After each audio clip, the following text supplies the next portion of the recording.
قدردان فاؤنڈیشن کے زیر اہتمام بلتستان کے ماضی کے نامور اور جیت علماء کرام کی گراں قدر خدمات کی قدردانی میں علم و عرفان ایوارڈ دینے کی پروقار تقریب اسکردو میں منعقد ہوئی۔ تقریب سے خطاب کرتے ہوئے میر محفل علامہ شیخ محمد حسن جعفری نے کہا کہ علماء کرام صدیوں سے یہاں لوگوں کی خدمت کرتے چلے آئے ہیں اور ان کے گراں قدر خدمات کا اعتراف کرنا زندہ قوموں کی نشانی ہے۔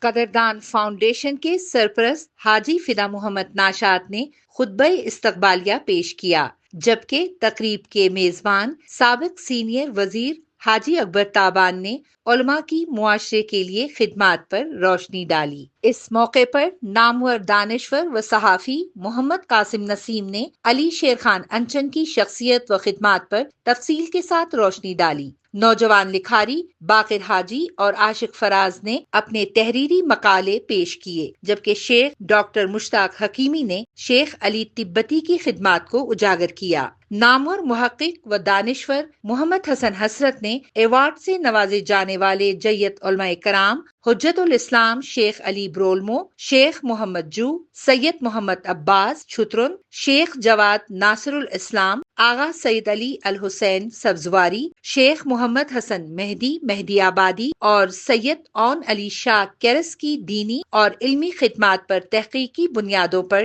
تعارف پیش کیا۔ اس موقع پر ان علماء کو علی شیر خان انچن علم و عرفان ایوارڈ سے نوازا گیا۔ محفل میں یاور مرغوب نے نعت، ڈاکٹر حسن اولڈنگ نے سلام، ایڈوکیٹ مرتضیٰ نے قصیدہ، جبکہ فرمان علی مرغوب نے نامور شاعر حسن حسنی کی نظم نیر گشا اسکردو پیش کیا۔ قدردان فاؤنڈیشن کے چیف آرگنائزر کاچو افتخار احمد مقپون نے مہمانوں کا شکریہ ادا کیا۔ انجمن امامیہ کے صدر سید باقر الحسینی نے قدردان فاؤنڈیشن کی کاوشوں کو سراہا اور دعائیہ کلمات کے ساتھ محفل کا اختتام کیا۔ اس موقع پر مارکہ حق، آپریشن بنیان المرصوص کے شہداء اور بیت المقدس کے دفاع میں شہید ہونے والے شہداء کی یاد میں پھولوں کے دستے رکھے گئے۔